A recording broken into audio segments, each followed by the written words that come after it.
Thank you very much.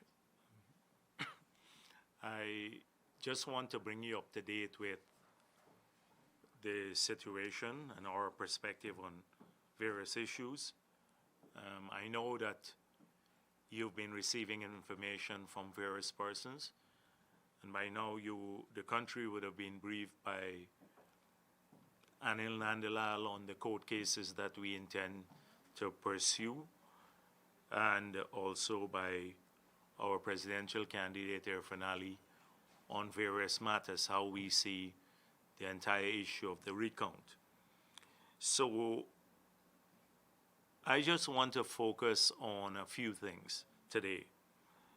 First of all, those of you who had a chance to see the statement by Mr. Granger after the CARICOM team withdrew, he said, and I'll quote, "I'm deeply disappointed that the Caribbean Community Initiative, which was agreed upon following the intervention of Prime Ministers of Barbados, Dominica, Grenada, St. Vincent and the Grenadines, and Trinidad and Tobago, has stalled." And so he sees the initiative as stalled. Now, this initiative, as you would recall from Prime Minister Motley's statement, was embarked upon after she received a call from Granger.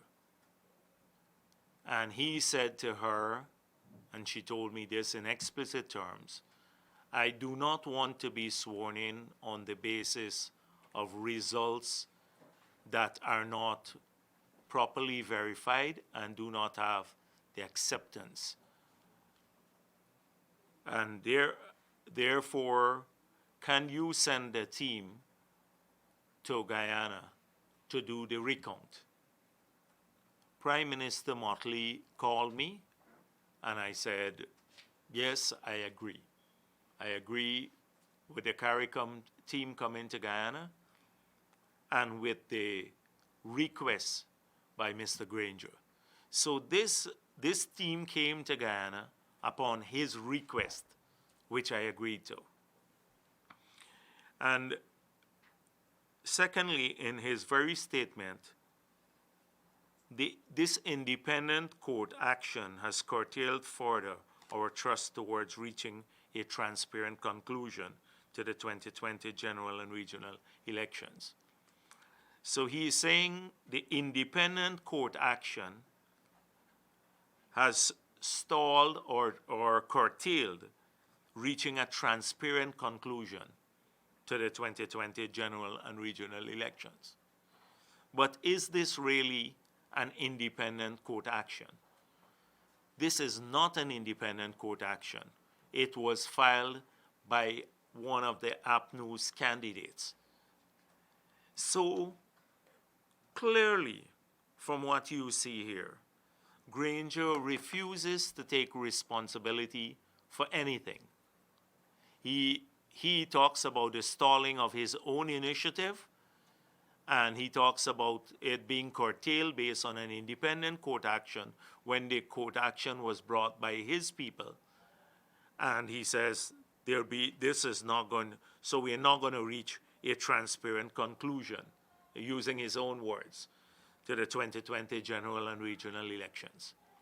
And then he goes on the usual stuff to talk about he will work with a commission and he will accept the results of the commission, etc. So clearly, Granger is at the center of everything. People have come up with several conspiracy theories about how Granger is on his own, and there is a cabal within the AFNU AFC, headed by Valda Lawrence, Trotman, and Harman, who have been preventing the verification and who have been preventing the recount, and that they're working with some elements in the police and some of the staff of GCOM. But clearly, Granger cannot distance himself from this. He is not powerless. It is, I believe that Granger tacitly approves this whole process to show that he is very different and that it's others, the hardliners, who are pushing this position. So it could easily go away. If Granger says publicly what he told me in Motley, that he will refuse to be sworn in on the basis of results that are not transparent. And that he himself said that this, in his statement, that the recount, the stalling of the recount would not lead to the transparent conclusion of the 2020 general and regional election. All he has to say today is to make that statement, make such a statement. That's all he has to do to allow this to go away. Now, we intend to vigorously pursue this matter in the court. We're very disappointed that the court would give an injunction to stall a regional initiative, but we know what the forces at play here are. And we expect that the same forces will want to push this all through tomorrow in the court to have Granger sworn in by the weekend. From all that we're seeing, it's heading in that direction. But if Granger really believes in what he said to me in Motley, then he can stall this. He can stall this by making that simple statement. Now, I saw the Chief Parliamentary Counsel advising GCOM against gazetting an order for recount. Now, the Chief Parliamentary Counsel works with Basil Williams. I had not the good fortune, but I was in Lethem when Basil Williams went there for a rally and a meeting. And the Chief Parliamentary Counsel was in his green with Basil Williams too. He's no different than any of the APNU people. And I'm sure that he himself either taking order from Basil Williams or is part of this cabal. Now, let me make it clear about the PPP's position. If Granger is sworn in, the PPP will not recognize him. We will expect and we'll call for, and already we've been told, there will be serious international sanctions on Granger, the cabal, and even the country. Now, that will create hardships for lots of people, but it will make it very uncomfortable for the cabal, the same ones who were hell-bent on swearing in a president on the basis of these fraudulent results. So we will ask for stoppage of all the funds flowing from the multilateral institutions. Already there's a bilateral curtailment of funds. So Norway has made it clear that they will not receive any money there. We're going to ask the World Bank, IMF, and IDB to shut down all disbursements to Guyana. Can you give me some water for me?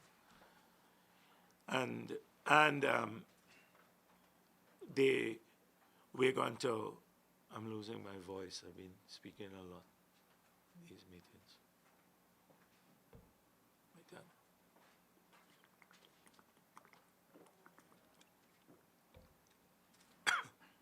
Yeah, so saying that we will ask for curtailment of all the funds flowing to Guyana. The U.S. Secretary of State has made it clear. I don't think you want any more an unambiguous statement from one of the highest levels in the U.S. government. That's the Foreign Minister of the United States of America. warning Granger and the others that if he's sworn in on the basis of these results, that there'll be serious consequences. And so we are going to pursue the sanctions against individuals. We're going to make sure that the oil proceeds don't flow to the government. And by the way, I see Jordan saying he's going to apply to the World Bank for resources, and many, I've heard about ministerial task force, etc. Now, there is no minister right now. Jordan is not a minister of the government. Volda Lawrence is not a minister of the government. Nagamootoo is not the prime minister. Once the elections are over, only one position is preserved, that of the president. And he gets, that is until the new president is sworn in. But no minister. So they should not be going into the ministries. They should not be using the resources of the ministries, including the vehicles. Even at this stage, many of them are acting in an illegal fashion that they are accustomed to. And I guess it's this sort of perks that wants to keep them hanging on to power. But if you hear anybody talking about Minister Volda Lawrence or Prime Minister Nagamootoo or Minister of Finance Jordan, it's just nonsense. There are no minister now at this point in time in Guyana. So I want you to know that that would be our position. Because of the coronavirus, we have to be careful about how people protest, because we don't want to spread the virus and to contaminate people. But I want to say to the supporters of the People's Progressive Party that this fight is a major battle. Because if we don't succeed here, you can't have free and fair elections in Guyana. If they could rig the elections in front of the eyes of the entire international community, then there is no hope for this country unless we succeed here. The Commonwealth made it clear. In fact, if you look at the Commonwealth statement, it documented all the transgressions. And if Granger had any decency, he will just read the Commonwealth statement, and then he will say, I cannot be sworn in on the basis of this process. But it documented the entire process.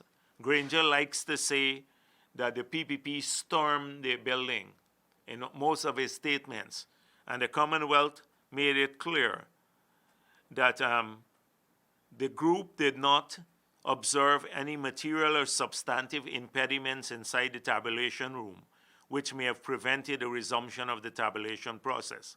It is the group's clear view that robust exchanges between political party agents in the room only occurred when the Guyana Elections Commission repeatedly halted the tabulation process.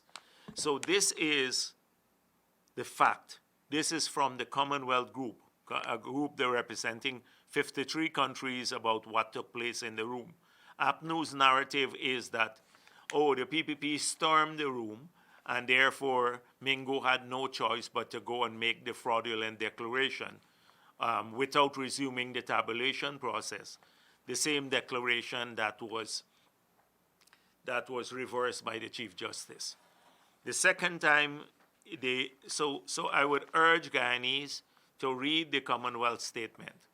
And then at the end of it, and this is a call for the chair of GCOM, at no point did the leadership of the Guyana Elections Commission halt or rectify these blatant instances of disregard for the rule of law and electoral ethics, despite its vested authority to independently ensure credible elections. So this basically is for Claudette Singh and the Guyana Elections Commission to look at, because the Commonwealth is saying what took place was a blatant disregard for the rule of law so far in terms of the verification. I want to say that, to end by saying, because I'm not going to go on for very long, I think people are overloaded with lots of issues, and we'll keep updating you frequently through various means. But Claudette Singh gave an undertaking to the court to do a recount in Region 4. She has to now tell the country how she intends to have that undertaking be done. And that is key now. Claudette Singh needs to tell the country how she intends to pursue and give effect to the undertaking in court. But what you have seen, witnessed here in Guyana, is the biggest act of thievery, an attempt to steal an election before the eyes of the world. Thank you. Can you? Any question? In relation to temporary status, I know we're right now dealing with the issue of recounts and whatnot, but the official request for a recount from 50 counting agent was rejected on the grounds that there was no approved counting agent. Could you address that particular claim, and could you say whether your party actually submitted the names within the 7-day timeline? Yes, we did. But Mingo also rejected the request from all the political parties. And so we did submit the name within the statutory period. But if Mingo, if you look at the Commonwealth statement, and if he was willing to flout the court order and willing to pursue such a fraudulent process, and he knew that a recount will undo the entire fraudulent process, because if you go to this extent to announce fake results, the Commonwealth pointed out in some cases the tabulation totals announced by Mr. Mingo on the 13th of March reflected more voters than were entered on the list of eligible electors for certain polling stations.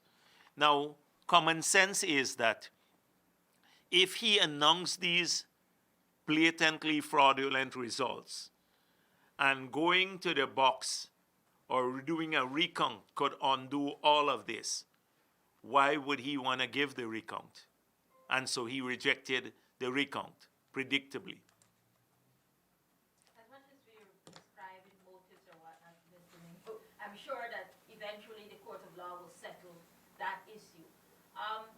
You said No, I'm not describing Mr. Mingo's motive. I'm reading from the Commonwealth statement. This is not by the People's Progressive Party. This is a Commonwealth Observer Group headed by a CARICOM leader that included people from all around the world, and they documented clearly Mr. Mingo's fraudulent actions. They documented it clearly. So it's not from the People's Progressive Party. And this has been done by the OAS, by the Carter Center, by the European Union. So I know some people would like this issue to go away, the fraudulent issue by Mingo and the fraudulent declaration. But it will not go away because it was done fraudulently. Well, the court's dealing with that. Court, public opinion, actual high court. Back to the question of your submission. Would you be able to make public your letter that you would have submitted to Mr. Mingo? It's in the court. It's in the court proceedings already.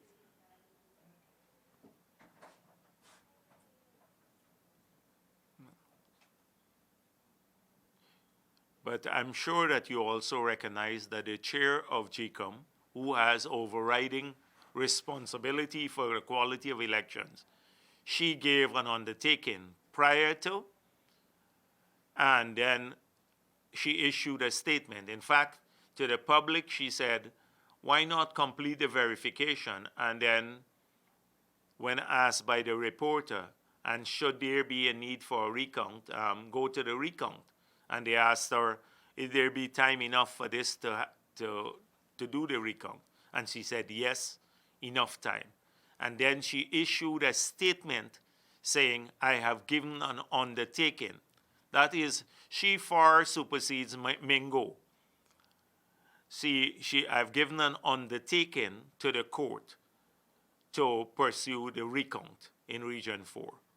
An undertaking to the court is just like an order.